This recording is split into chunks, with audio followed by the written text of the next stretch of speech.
Welcome to the Future Christian Podcast, your source for insights and ideas on how to lead your church in the 21st century. At the Future Christian Podcast, we talk to pastors, authors, and other faith leaders for helpful advice and practical wisdom to help you and your community of faith walk boldly into the future. Whether you're a pastor, church leader, or a passionate member of your faith community, this podcast is designed to challenge, inspire, and equip you with the tools you need for impactful ministry. And now for a little bit about the guest for this episode. Welcome to the Future Christian Podcast. Today, Martha welcomes Peter Elliott to the show. Peter Elliott is a priest of the Anglican Church of Canada. Hailing from the Niagara Region of southern Ontario, his ministry has included leadership within the Anglican Communion for the full inclusion of LGBTQ people and strong advocacy for a spirituality that promotes social and environmental justice. Over his 40-plus years in ordained ministry, Peter has served in senior positions internationally and nationally within the Anglican Church. A longtime resident of Vancouver, British Columbia, Peter was Dean of Christ Church Cathedral and currently is a coach and consultant in private practice. He is a featured writer on arts and culture in the Anglican Journal, the national newspaper of the Anglican Church of Canada, and enjoys working with the Dean of Portland, Oregon, the Very Reverend LeRud, as co-host of the podcast The Gospel and Musical Theater. Peter's husband, Thomas Roach, is an artist working primarily in textiles. Please take a moment to rate and review this episode on whatever podcast platform you're listening on, and if you find it helpful, please share it with a ministry friend. Our mission is to help you and your church walk with faith boldly into the future.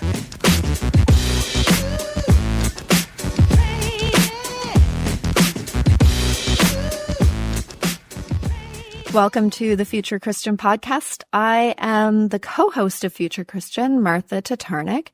Today, I'm having a conversation with Peter Elliott, a longtime colleague and a mentor to many of us, including me, in the Anglican Church of Canada. Welcome to the podcast, Peter. It's so great to have an opportunity to talk Martha, with you. Hey, Martha. Thanks for the invitation. Happy to hop aboard.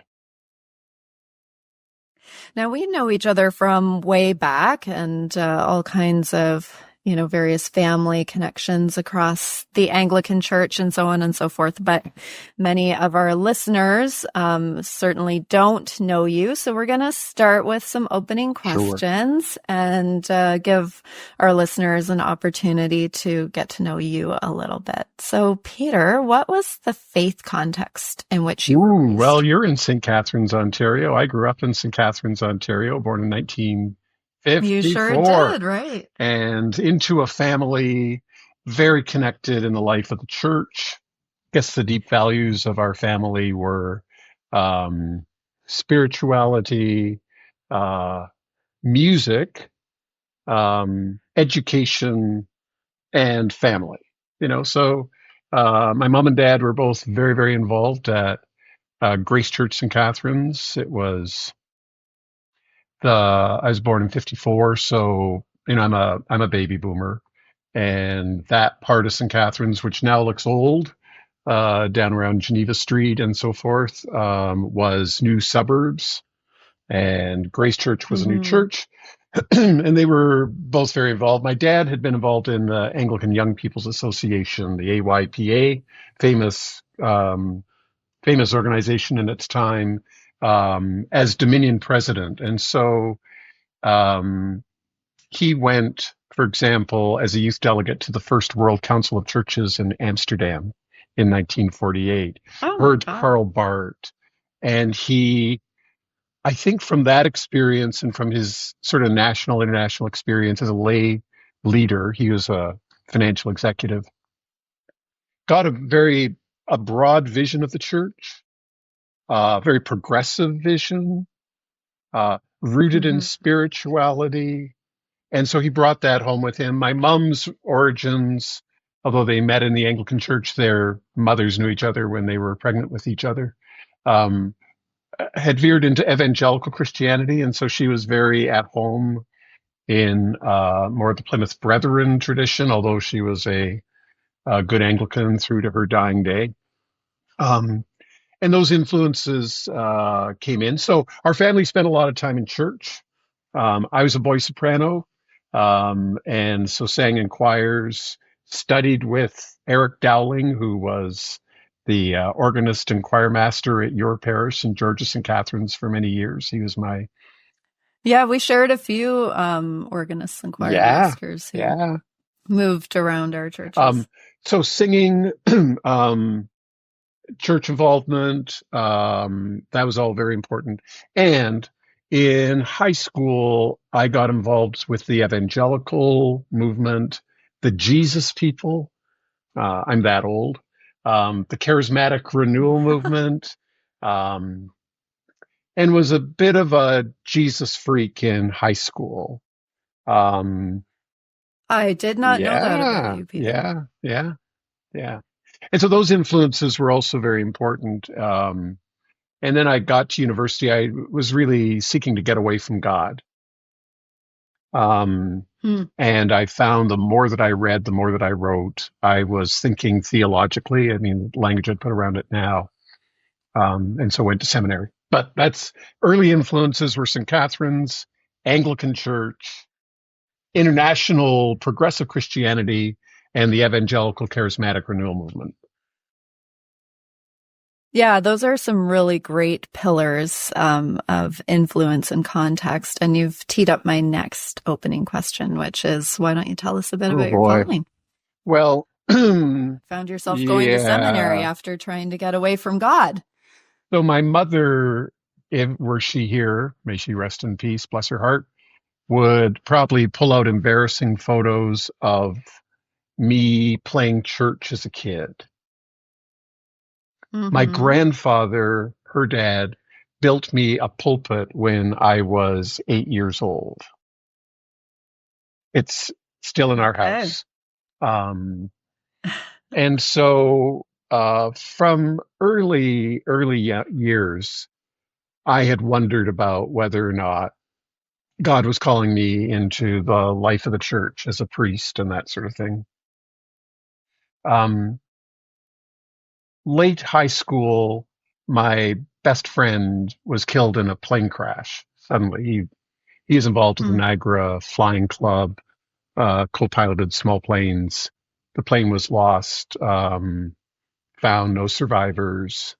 And so all of a sudden, some of the certainty that I had relied on in my faith, mainly through the evangelical world and some of the charismatic renewal, God was somewhat absent. And that's why I chose to go to a secular university. And I thought I'd be an English teacher or something like that. That was the aspiration I had. Okay. But then writing and reading, I studied English literature and philosophy. And that was what really attracted me were theological themes.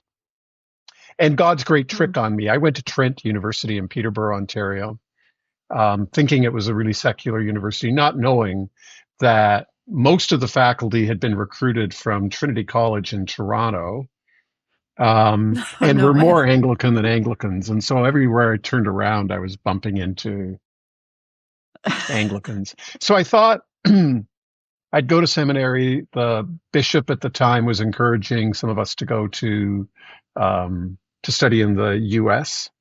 And so I went to Episcopal Divinity School in Cambridge, Massachusetts.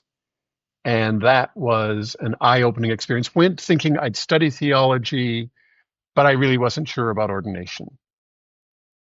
Like maybe get it out of my system. It looked like it was sort of around. Well, boom, from Ontario into Cambridge, Massachusetts, 1976, the first notice I saw on the bulletin board was a report from the General Convention, which was in Minneapolis in 1976. And the notice simply said, ordination of women approved. And already at EDS, there were two of the women who were ordained in Philadelphia, Carter Hayward and Sue Hyatt, who were on faculty and were regularly presiding in chapel. Irregularly ordained was. So I discovered the feminist movement, discovered what one of my friends referred to as a venerable lesbian and gay community at the school. progressive theology, and did a couple of years at a parish. I worked at Christ Church, Harvard Square, and found out I really kind of loved parish ministry. So with a friend one night over a glass of bourbon, we were sitting reflecting on our lives, and I said, I think I'm in for this ordination thing. I mean, maybe it was no road to Damascus for me. It was no sudden thing. It was kind of an evolving consciousness, a call, I guess. Yeah, sounds like God had some chess pieces moving against you to sort of get you into that checkmate situation in the best possible way. Yeah, that's lovely. So, what's some change that you have clocked in the Christian context from growing up to now? I mean, I'm guessing there's a lot, boy. So maybe pick one thing or Yeah. something. So moving from Cambridge, Massachusetts to Hamilton, Ontario was an enormous culture shock. And I remember I was the curate at the cathedral, the Anglican Cathedral in Hamilton. And one of the things I was asked to do was to help coordinate a service for the Girls' Auxiliary, which used to be this kind of, it was like brownies or guides, but it was an Anglican order for young girls. We were meeting, they all wore uniforms and that sort of stuff. And we were meeting to plan the service, and they said, so we would like to sing the hymn, Sons of God. Now, I came back from EDS, deeply committed to inclusive language. Like, that was it. Right. And the idea that you would have a church full of young girls all singing Sons of God was just cognitive dissonance. Like, are you people listening to yourself? Yeah. So, but in some ways, I think my time at seminary gave me a sneak preview of what the future was going to be like. And then came into the Anglican Church of Canada, where already women were ordained, but the patriarchy and misogyny was still present, as it still is, by the way. I came back to the Canadian Church just as the Book of Alternative Services was being new liturgies, and there was a huge backlash to that. New liturgies. So I came into a changing church. I came in 1980 when I was ordained. The church was already in decline. The decline was subtle, for sure, but it was there. And over, good Lord, 44 years now ordained, I've seen the decline accelerate, become precipitous. And when there are articles, as there sometimes are, recently was, that says the decline was caused by progressive values finding their way into the church, I want to call bullshit on that. I don't think it's anything to do with progressive values. I think the causes are deeper. So living through the decline, resisting it, trying to find ways to get out of it. I mean, that's kind of, yeah. Yep.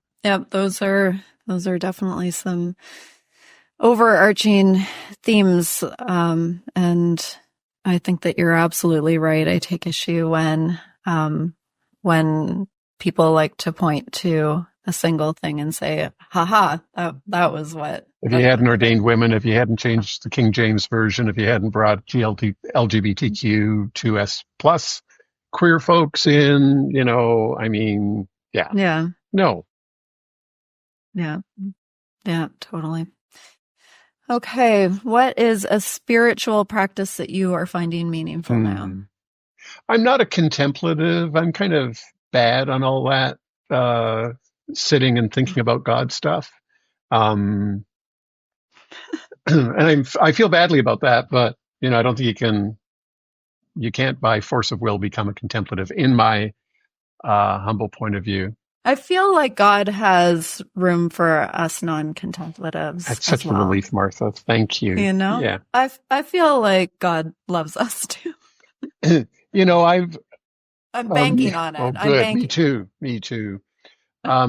My theologically, my view has become very earth-centered, and so, I mean, I agree when Richard Rohr says that the first incarnation wasn't in Bethlehem.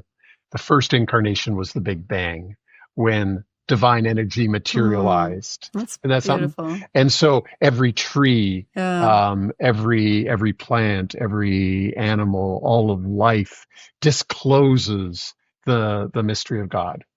So we're fortunate enough, my husband and I, to live in Vancouver, right next to the beach, and right next to adjacent to Stanley Park. Um, so we spend a lot of time outside. We in pandemic times we started, and it has continued, walking through the woods. And so right now we're recording this in late summer. I find my spiritual practice is meditating on a dahlia. A dahlia are these amazing flowers that Okay. are they grow taller than me, and I'm 6'2". So they're huge. Oh my gosh. I'm holding up my hands. It's a podcast; you can't see it. Some of the blossoms are called dinner plate. They're the size of a dinner plate, and intricately formed. The colors, the symmetry, the sheer beauty of them is astonishing. Mm-hmm. That sounds pretty contemplative, good. Peter. Well, I don't know. It's the closest I'm going to get. I'm Good. sold. Absolutely. Okay, well, I had a couple of specific reasons why I wanted to invite you on our podcast. First of all, you've had a really significant leadership impact on the Anglican Church of Canada. You had a long and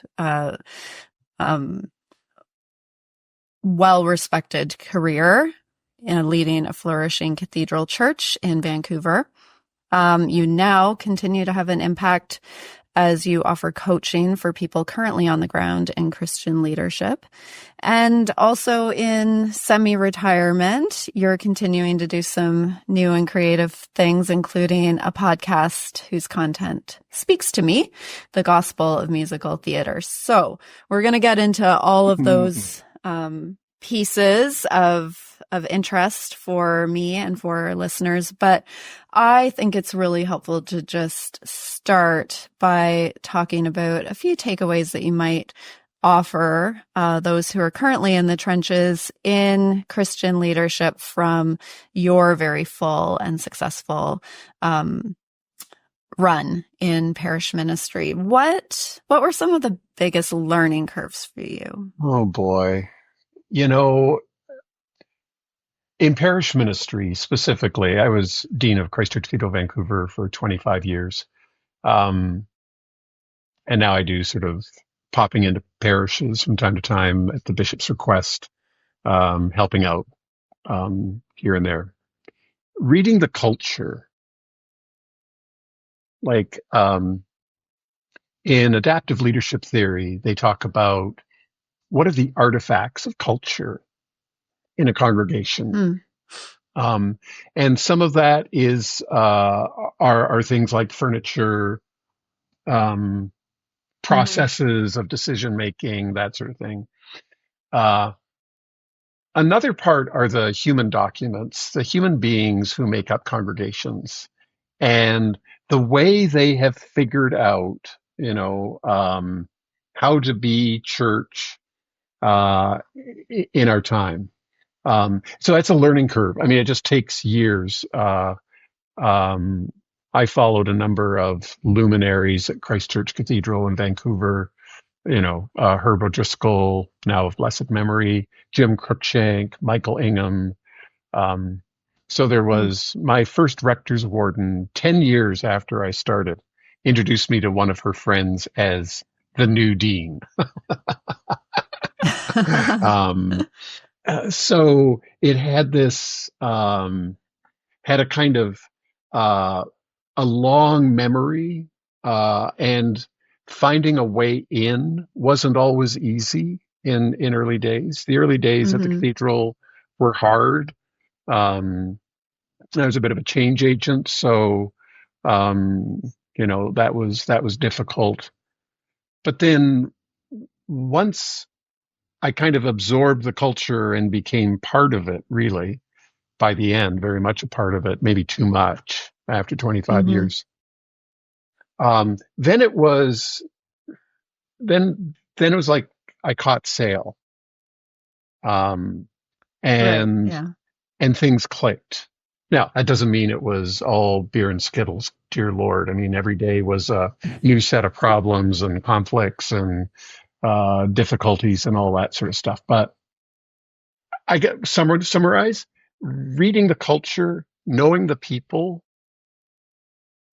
and figuring out how I fit in it. Yeah. Yeah, I mean, I think that those are some really key ingredients. They all take time, don't they? Like, I mean, 25 years is a real run in parish ministry in one place. I'm 10 years into St. George's, where I currently serve. And yeah, I get that sense of like the wind starting to be in the sails, like when you've put in quite a bit of legwork in terms of just like getting to know where you are and become part of it. Speaking the language, knowing the characters. There was an article a long time ago from the Alban Institute that the thesis of it was parish ministry begins after 10 years. And the notion was that it takes 10 years to read the culture, to be accepted, to be trusted as someone, who would show up when needed, take care of folks. And that's, because after 10 years, I got itchy feet and thought, it's time to move along somewhere. And then I read that article and thought, oh, I guess I've just begun. So just to your point. Yeah, it's a really nice reframe, isn't it? Just to your point about it taking time. Think about it. I guess a metaphor would be, the time it takes for a good wine to mature. Yep. I like that. And, it's a good learning. I don't know where you fall in this category, but like, I'm definitely somebody who wants everything done yesterday. Gosh. And so like, I definitely have come into the various parishes I've served with a million ideas that I want to do right away. And I generally get right on it.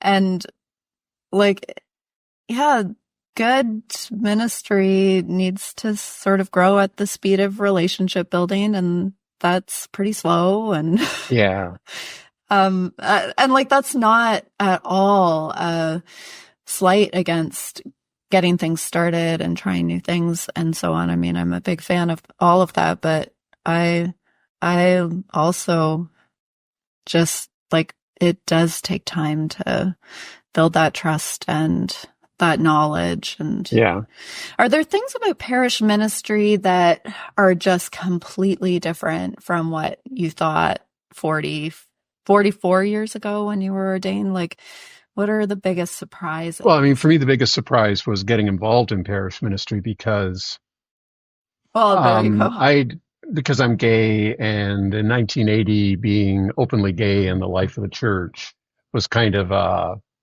it was a red mark against you. It was something, scarlet letter, whatever. And so my heroes had always been church bureaucrats. I always thought people who worked for the national church or diocesan folks, that would be a great career. And that was really the career path I was on. I worked for the Diocese of Toronto, coordinating lay education for about 5 years. And then I worked for the National Anglican Church of Canada as a senior management and program for 5 years. And it was, and I thought, because there were lots of gay people who hid in church bureaucracy, it was safe. Okay. We weren't safe in parishes, because God knows what homosexual people would be up to in parishes. I mean, people's minds. Thank God this has changed so much. It's one of the big changes. Thank God for it. One of the big changes. So I was as surprised as anybody when Michael Ingham, who was then the bishop, came calling at the national office, said, "I'm looking for a dean." He'd been elected bishop. And I said, "Okay, Michael, I've been thinking about that. I've got some names for you." Because the job I had, I was responsible for what the Anglican Church of Canada did in Canada, not the international stuff and that sort of thing, but the Canadian mission. And so bishops were quite often in my office looking for clergy because I knew lots of people across the country. I said, I've got some names for you. He said, no, Peter, I'm looking at you. And I said, "Oh, Michael, you got to be out of your mind." He said, "What do you mean?" I said, "Well, I've never lived west of Burlington, Ontario. I've never been the rector of a parish, and I'm gay and I'm not called to celibacy." And he said, "Oh, okay, well, just hold on a minute." And we talked those three through. He said, "The cathedral isn't really like a parish. It's more like a program center. And actually your executive skills would be really, really helpful." I said, "Well, I don't want to be spending a lot of time having tea with old ladies and stuff." He said, "No, I don't have to worry about that sort of thing." And we talked about the West, living in Western Canada, on the coast, and around the gay thing. He said, I'll support you as far as I'm able." So I interviewed for the job, got the job. Long story short, to your direct question, by the end of my time, what I ended up loving about parish ministry was sitting with older women and men having tea and talking. Because I learned so much. So great. Their faith, their faithfulness, their questions, their capacity to change. There was a beautiful woman at the cathedral. She died probably 20 years ago or so. She was in her late 80s when I arrived. And when she found out Thomas and I were together, she called me and she said, "You're coming over for tea. Both of you." Like that. I said, "Okay." So we went over and had tea. And it was her way of blessing, right? Her way of saying, yeah. And she said, "If ever anybody tells you they're too old to change, introduce them to me." Oh my gosh, isn't that amazing? And so the cathedral I found, and I found in most parishes that I've hung around in, if you talked about being on a quick alert, you want to do things, and gosh, I was that. I want to do everything. I wanted to build a congregation, wanted to add new programs in, all that. Once I slowed down and started listening to folks, I would wonder sometimes when I, approach the altar or the pulpit at the cathedral, what the hell am I doing talking to these people? Presiding. These people. My God, such faithfulness. I know. And through really hard things, like you understand something about resilience and generosity and how your heart can break and and beautiful things can be done, like grace can come through that heartbreak. The point I just always find kind of overwhelming in worship is when people come up for communion and I know what they're coming up with, I know what they're carrying, and they come so faithfully and they know how God has been with them, they know how their faith has seen them through. It's remarkable. Like, Yeah, I agree. Yeah. Yeah. I mean, a similar thing for me, we, on Good Friday at the cathedral, did veneration of the cross after homily and stuff. And so we bring in a big cross and then invite people to come forward and stand by the cross while the choir sang the reproaches or an anthem and that sort of stuff. And I sat there most every Good Friday and just silently wept, seeing people stand in front of the cross, knowing what they were bringing, just because I knew these folks, um, and amazed at their faithfulness and their, yeah.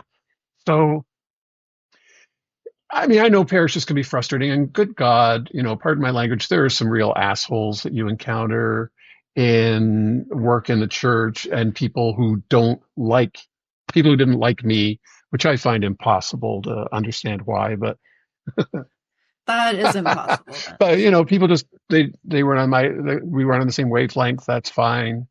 And people who, especially through some of the sex wars in the mid to late 90s, said horrible, awful things. So I'm not saying that the church is far from a perfect institution, but at the core of a healthy congregation, there is a cohort of people whose faithfulness is overwhelmingly beautiful and who really enriched my life deeply. And many of them continue to be, friends, people I'm we're able to see, and sadly now I've been retired for 5 years. I've gone to too many funerals of folks who were, but that's life. We're only here for a short time.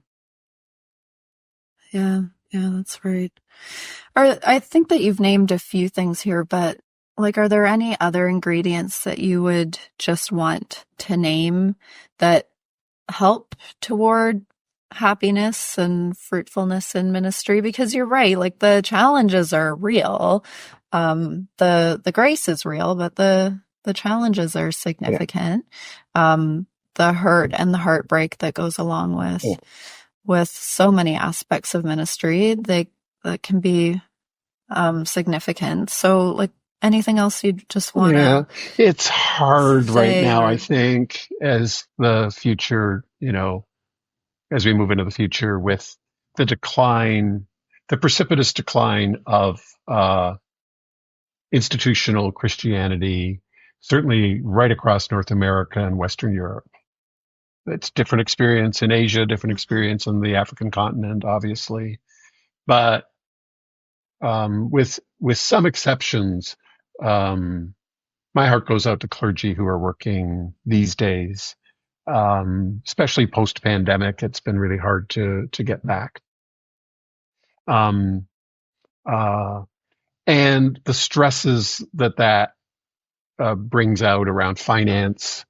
How do you finance the institution? How do you care for aging buildings? I mean, all of those things are very familiar issues from my own practice of ministry. I guess the one thing, Martha, I'd say, and I think you're doing it really well at St. George's, and I see so many other places that are doing it, and I'll say it in an outrageous, provocative way. I don't think you can spend too much money on the music program. Yeah. I mean, I facetiously used to say about my time at the cathedral, to my clergy team, and I was fortunate to work with some first-rate clergy over 25 years, and we were always 3 or 4 of us. We think they're coming for our sermons; they're coming for the music. It's true. And I think it's profound because I think music speaks to a whole other level of consciousness than our didactic sermons do, right? Yeah. And when you look at the mega churches, what they call worship, when I go to a mega church, that is usually about 15 minutes of singing. That's the worship part, and then there's the message, and then there's the commitment part. I mean, so I despair often when I'm in churches at just how bad the music is, and I don't think that's going to help us a bit. We're my background in musical theater as well. I mean, you can put on a great show, but if the music sucks in a musical, it's you're not gonna and win for any Anglicans anyway, fans. for Anglicans anyway, I think really for all Christians, Sunday morning is musical theater. The liturgy is musical theater. You break into song all of a sudden in a great moment. People say that never happens. Well, in my life, it happens. I sing It does and at it does church, at church. Yeah. We've got costumes on. Yeah. There's a script, particularly in more formal traditions like Anglican. There's solos, there's quartets and there's a plot and and I think people respond to that when the musical theater, when the music is of the best we could offer, the best we can offer. Mm-hmm. Well, and to go back to like an earlier point of yours, which is blaming progressive values for the decline of the institutional church. I mean, I think that there's a much stronger case to be made for secularism being the root of the decline of the institutional church, and that, people have trouble connecting to the transcendent. Well, music is one of the most intuitive and immediate ways to allow that connection, right? To invite people into that connection. So yeah, you can't spend too much money on the music program. I can hear the musical leaders in our audience applauding. Well, you look at listening to you look at the enormous popularity of Taylor Swift, for example. Don't get me started about Taylor Swift, because I have a lot of.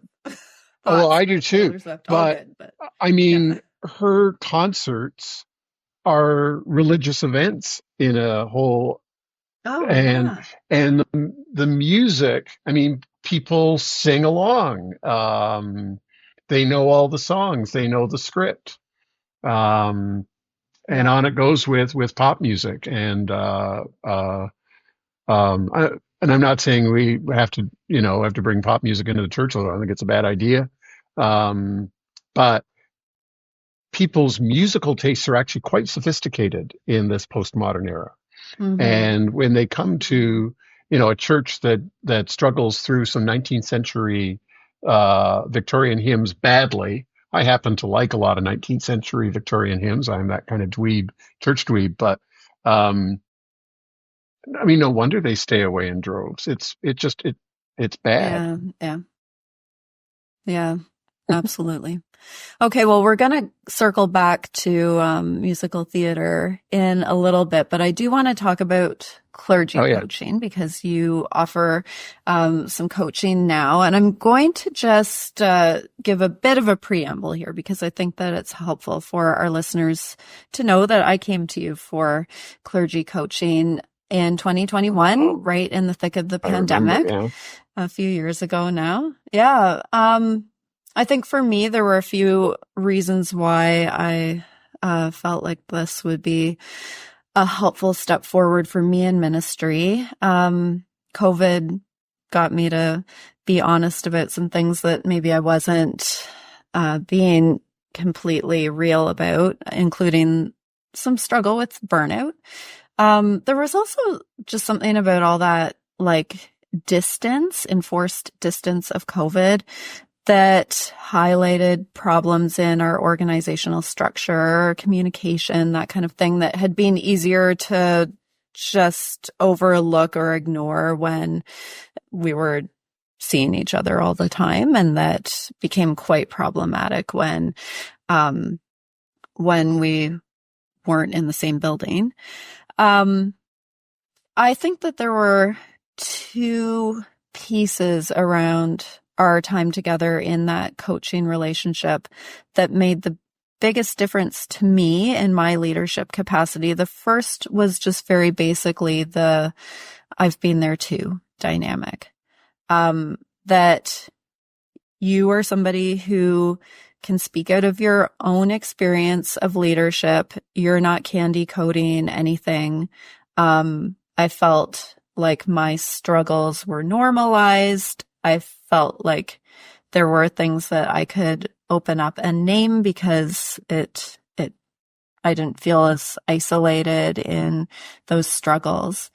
So that was just a really big piece of the coaching journey. But then there was also very much some concrete and doable advice that you were able to offer me from a different perspective, different lens, more experience. There were just some small steps and simple adjustments that really did make a difference in helping things to be better. So my first question after all of that preamble good to hear. Thanks. is, what made you want to get into coaching when you retired from full-time? Right. Well, I guess two things. One is retirement. I mean, and that could be a whole podcast on its own because it's a huge issue and the baby boom, we're all retiring around the same time.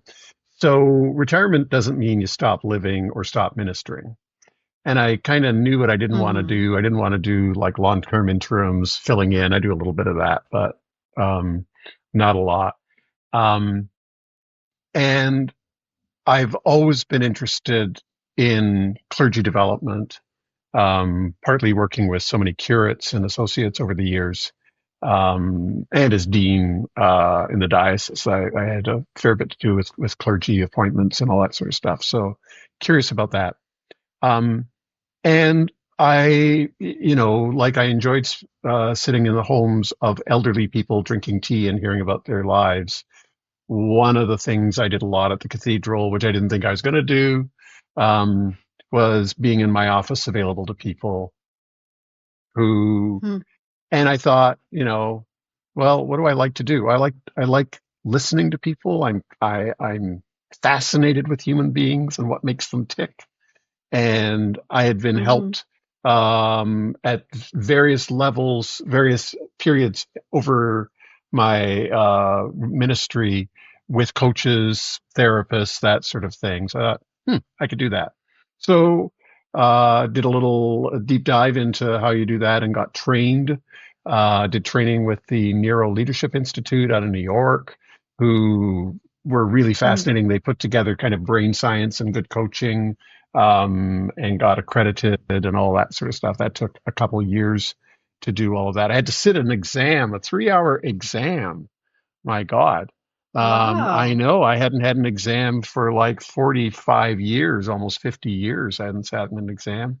And then you have your coaching, you record sessions and analyze them and that sort of stuff. So did all of that and found I looked forward, like when your name would pop up in my calendar, I thought, oh, I get to spend an hour with Martha Tatarnic. And we're not going to bullshit. We don't have to talk about the weather or that sort of stuff. We're going to get right into what's going on in her life and ministry, and focus and take some positive steps forward. So in retirement, it seems to me, it's important not to just do nothing. I didn't want to do nothing. I want to do something. And I found this really, and continue to find this absolutely enlivening and energizing and educational. I learned so much from my coaching clients all the time. Well, that's probably what makes you a good coach, is that willingness to not just offer your own expertise, but also to be a fellow disciple, fellow traveler, a fellow student. Yeah.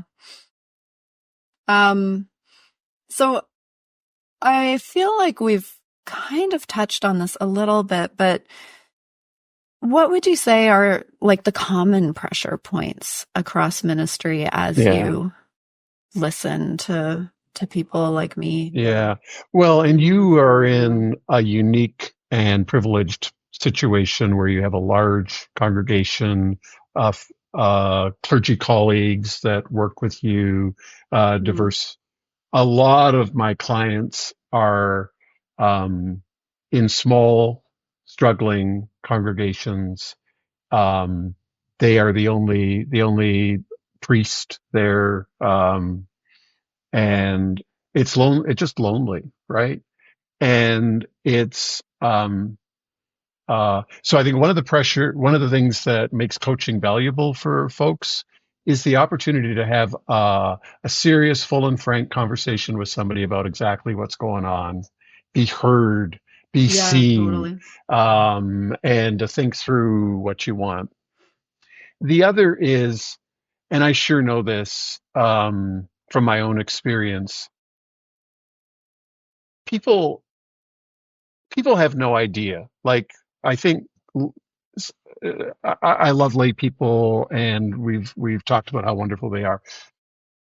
I don't think a lot of members of a congregation know what is really involved in being a parish priest. I think they think it's really about Sundays, and writing a sermon. And, that must take so much time. Well, holy cow, I know, I think the clergy who are listening know. Um, yeah, you spend a fair bit of time. The sermon is always with you. That's not that's the fun part of the job. That's where you get to be a theologian, biblical interpreter, cultural interpreter, all that sort of stuff. I love that part. It's the budgets, it's the building, it's the conflicts that happen inevitably in human community. It's your own self-doubt, it's imposter syndrome, it's all of that stuff that pops up. And here's my point. It's really easy to lose focus on, so what is it that I'm wanting to have happen here? What's my goal? What's my vision for the work? Yeah. So what the feedback I get from my coaching clients is, and you went through the process as well, that whole first process of identifying three goals to kind of focus on. I had one client who said, if you had done nothing else with me but that was worth it, because it focused my mind. Okay, so I've got like these three buckets of things that I'm working at. Here's my vision of where we could go, and then helps me think through the planning steps and navigate the inevitable twists and turns in the journey to get there. And I think it's lacking. Nobody else, just speaking within the Anglican system, and I know people listening come from other systems, but the church beyond the parish, there's not a lot of help for clergy, particularly who are on their own in ministry settings, to say, okay, I know you want to serve the congregation. What is it? What's your vision of where this congregation parish should be going? And how do you imagine getting there? So, yeah, and that agency part is like really easy to lose track of. It is so easy just to become somebody who reacts and who is just sort of constantly responding to the things that come up, right? It is difficult often when you're in the thick of things to be able to take a step back and say, okay, like what am I discerning my choices are here? Like, what am I bringing to the table? Yeah, there's a little diagram. I probably shared it with you when we were doing our coaching journey from the Neuro Leadership Institute from NLI, that has these 5 things in order: vision, planning, detail, problem, and drama. And most of the time for clergy, we begin with the drama. Right? Yeah. Somebody is not speaking to somebody else, or, somebody didn't lock the church, or name your drama. They're everyday bloody dramas in the congregation. And so, what most of us are trained to do, I got a drama. So you bring people together, you sit down and say, well, we've had this drama. There's got to be a problem here. Let's start it. How can we fix the problem? And then you get into some detail about what the problem is. And okay, so that's what the problem is. So what are we going to do differently? And so you can develop a plan.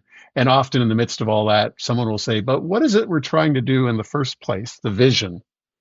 In other words, so starting with vision, what is it we want to do? What's the plan? Okay, let's detail that out. Then moving toward it, there's going to be problems along and drama. We can deal with those and we can keep going back to the vision. So, yeah. Yeah. Yeah, I think that's extremely helpful. I have to admit, like when I first signed up for our coaching contract together, I was a little worried that it was gonna feel too big, like that we would start kind of digging into organizational structure and start digging into things that needed to be improved or whatever, and that I would end up feeling paralyzed by how much needed to change.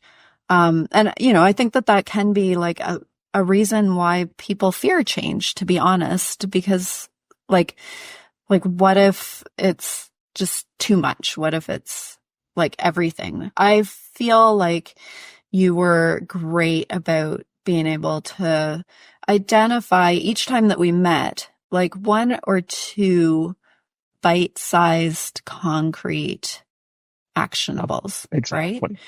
Right? And, maybe this is wishful thinking for our listeners.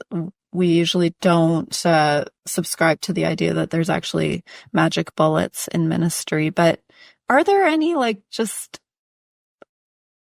little tweaks that sort of generally work for people across the people that you talk to? Like, are there one or two like just kind of bite-sized changes that tend to make a big difference? I mean, we've all gotten used to the Ed Friedman phrase about non-anxious presence, that's what good leadership involves. And I think sometimes in ministry, it felt to me like everybody was trying to get me anxious about something else. There's not enough, you're not spending enough money on the building, and why aren't we doing more about the poor people who are coming to our door, and et cetera, et cetera. And sort of, so I think a key is breathing, like not inhaling all of the anxiety that is kind of the energy. I mean, anxiety is one way to look at it, institutional anxiety. The other is that's part of where the energy is bubbling up from. And taking a deep breath and remembering focus and goals, and then treating people, giving people some space, but also calling bullshit if that's what you're getting. Mm-hmm. And then loving the people. I mean, I think that's the other. And most clergy, there are some clergy who genuinely don't like people, and I wonder what the hell they're doing in the job. Because it's people-oriented, it's a people-oriented business. And, but yeah, finding ways to love them. That sounds facile. I don't mean it to be. Oh, no, I don't think so. I think that, I think people will connect to those two pieces. And obviously, like, to do a coaching contract with you or with somebody does get into the particulars of the ministry context. But I think that those are just a few broad brush strokes that sort of are good reminders, cool. Love and breathing. Love and breathing. Yeah. That sounds like a title of a book, doesn't it? It sounds like kind of maybe that's something you should think about, Peter. Love and breathing. Okay, let's close with some conversation about this fun project that you're working on right now, a podcast with Nathan LeRud, The Gospel of Musical Theater. I think that we can both say that we're people who get a lot out of musical theater. I grew up on a steady diet of musical theater. We'll have to have you on our podcast. It's a huge part. Yeah, I have thoughts. It's it was definitely a big part of my formation. So you've said that it's pretty important to you and your life and spirituality, music in general, musical theater specifically. What do people need to know about the gospel of musical theater in this fun podcast? Wow. So a while ago, about maybe 10 years ago, I guess now, when we got a new car, it had satellite radio in it, and I became a subscriber to satellite radio and began to listen to, there's a Broadway channel on satellite radio. It's all Broadway all the time.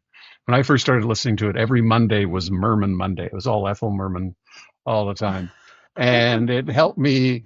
That sounds like a lot. Oh, you can't have too much. Do you know that Ethel Merman was an Episcopalian? She went to church every Sunday at St. Bart's Park Avenue in New York, and sang the hymns. So it was kind of the releasing of my inner musical theater queen, really, and I began to listen more and more when I was driving or that sort of stuff, to the golden age of Broadway shows and also new shows. And I just realized I really love this stuff, and was invited to teach a course at Conference Center, the Sorrento Center, which you know in the BC's interior.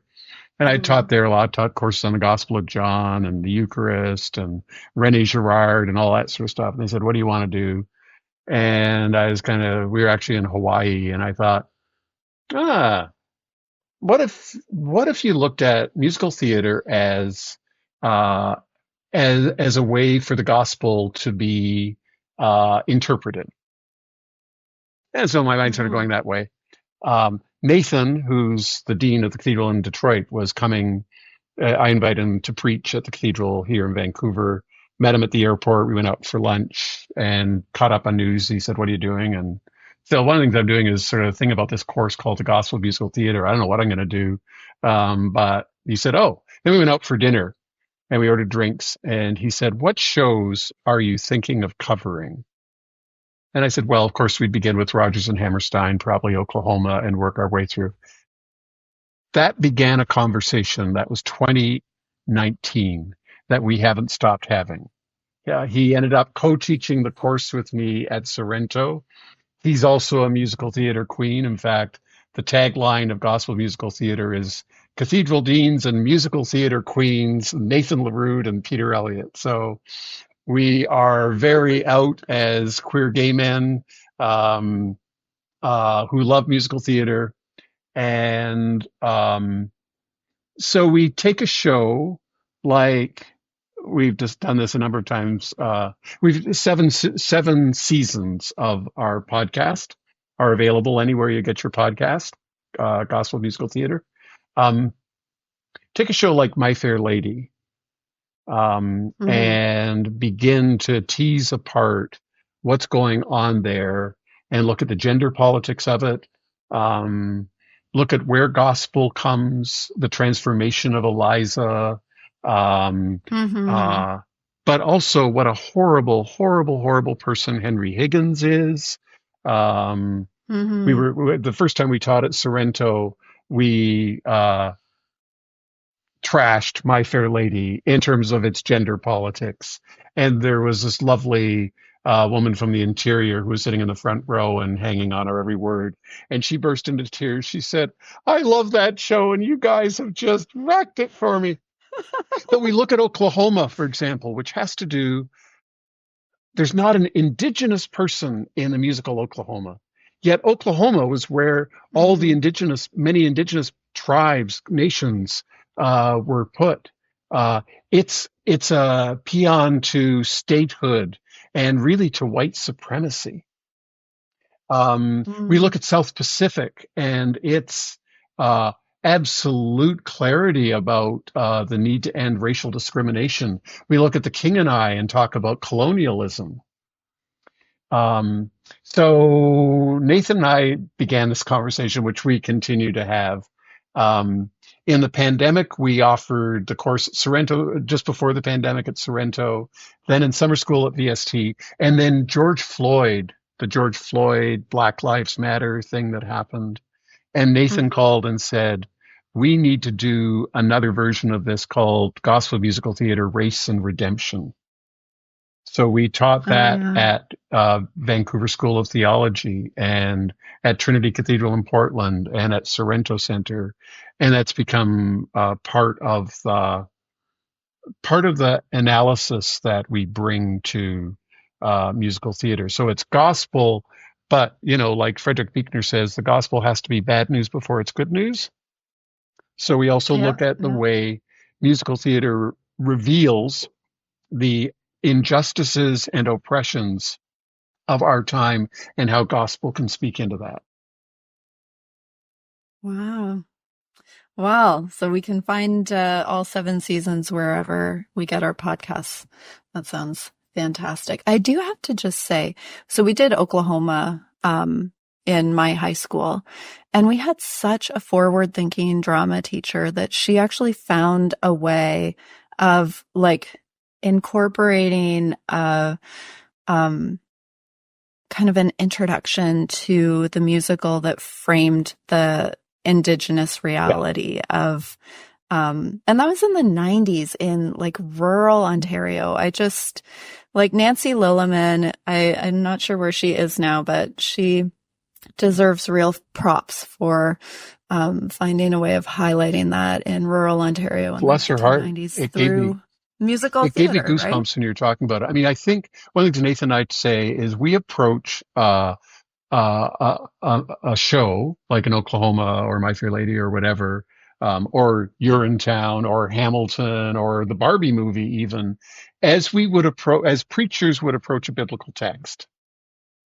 right? Yeah, it's a text. It's there. It has a particular origin, but its interpretation is always evolving, and it provides the opportunity for commentary, for thoughtful reflection, and so we use our skills as exegetes, people who do exegesis. We exegete the text and particularly the songs of a show. And so, like Oklahoma, there was a recent revival on Broadway that did what your teacher did in high school, and really played up the whole notion of gun violence, so that the conclusion of Oklahoma. I mean, it's such a weird show in so many ways, but at the heart of it is this Judd figure, right? This outsider who is, scapegoated by the community. All of the sexuality that is kind of hidden over gets focused on Judd. It's a fight at the end. It's a knife wound, or is it a gun wound? And so the set of this reinterpretation of Oklahoma is the back of the stage is filled with guns, and at the finale, the cast comes out covered in blood.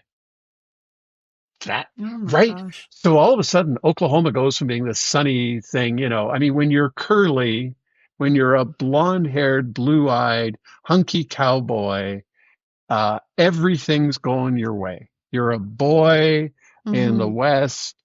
Oh, what a beautiful Everything's going my way. Yeah. On it goes. Okay. Well, that is definitely something that I want to check out as soon as possible, and I hope our listeners will as well. We're going to take a quick break and come back for some closing rapid fire questions. So stick with us, and we'll close out in a few minutes. Welcome back to the Future Christian podcast. I continue to be here with Peter Elliott, and we're going to close our show with some rapid fire questions. So, Peter, are you ready? Now, we always do tell our guests that you can take these as seriously or not as you want. Okay, so no pressure. But if you were Pope for a day, What would that day Well, look if I like? were Pope of the Roman Catholic Church, the only Pope, well, let's talk about him. There are other popes. I would ordain women. I would let clergy get married, and I would make a statement that affirms the presence in the church, the gifts and skills of lesbian, gay, transgender, and bisexual members of the body of Christ. Okay, so that sounds like a full and productive first day. You're not going to wait Nope, 10 years. just do it right away. Pope can do it. Yeah. Yeah. Okay. What theologian or historical Christian figure would you want to meet, bring back to life, have supper with, grab a beer with? So I'm a Gospel of John geek, like complete nerd. I would like to meet the author or the group of authors who pull together this remarkable, weird text that finds its way into our New Testaments and is read reverently in churches around the world. That's a good answer. Okay. I have to say as an aside, I had Elizabeth Schrader Pulitzer on the podcast earlier this summer talking about her pretty groundbreaking research into the Gospel of John. Yeah. So. And I still like Martha, even if Martha is really Mary. I agree. What a name. Wholeheartedly.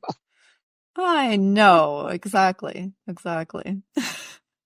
Okay. What will history remember from our current time and place? I'm hoping history will remember this was a time in history when the United States of America elected the first African American South Asian woman as president of the United States. That's my hope. Oh my gosh. Okay. So I just got some chills listening to you say that, because by the time this podcast airs, we'll know. I know. Right? So like the people who are listening to this podcast in the future, like they will know whether that hope came to fruition or I not. I preached on this past Sunday, which was just after the Democratic Convention. And the first two sentences of my sermon were pretty much what I said about the hope that I feel seeing around gender, around race, around all sorts of things, around progressive values. Just two sentences at the beginning of the sermon. And then I preached for 20 minutes on the John 6 ending the discourse of bread of life. So the warden got an irate letter saying, "How dare Elliott use the pulpit for politics?" And he should apologize to the whole Church of England because this woman wants to cancel Christmas. And the warden, I'm just filling in this church, wrote and said, "What should I do with this?" And I said, "Absolutely nothing."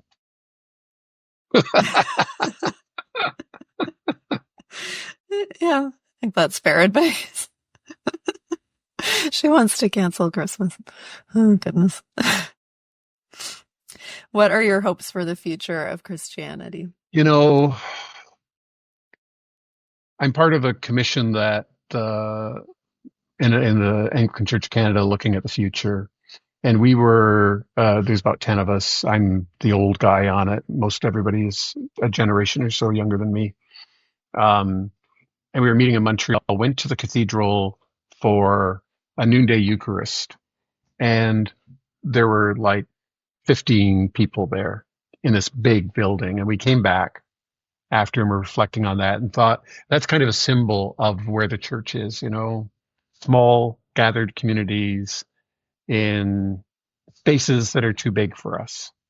And one of our members said, you know, you put 15 people in a old cathedral and it feels empty.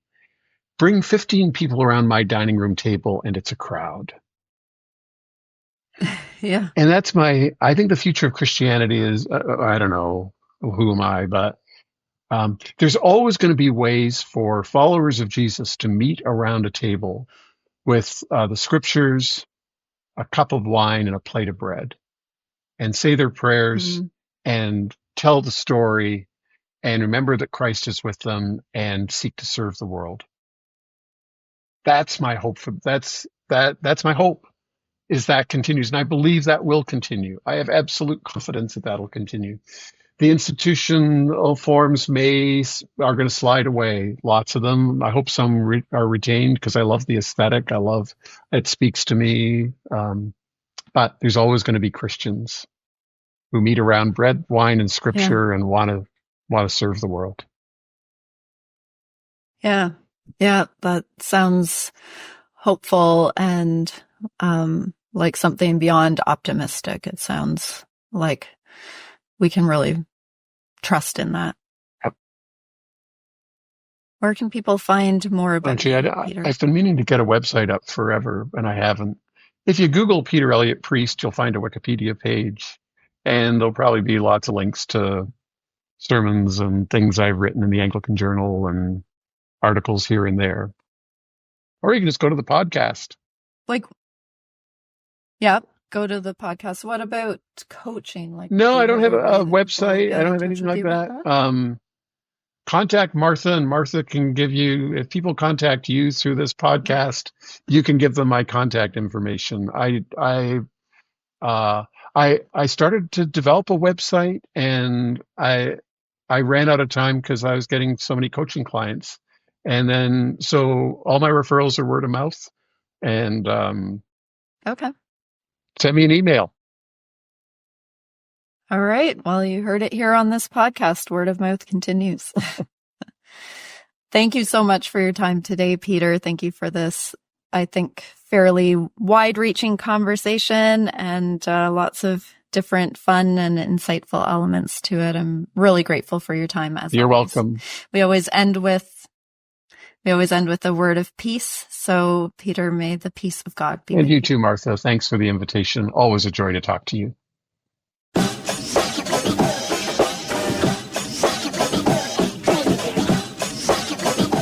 Thanks for joining us on the Future Christian Podcast. The Future Christian Podcast is produced by Resonate Media. We love to hear from our listeners with questions, comments, and ideas for future episodes.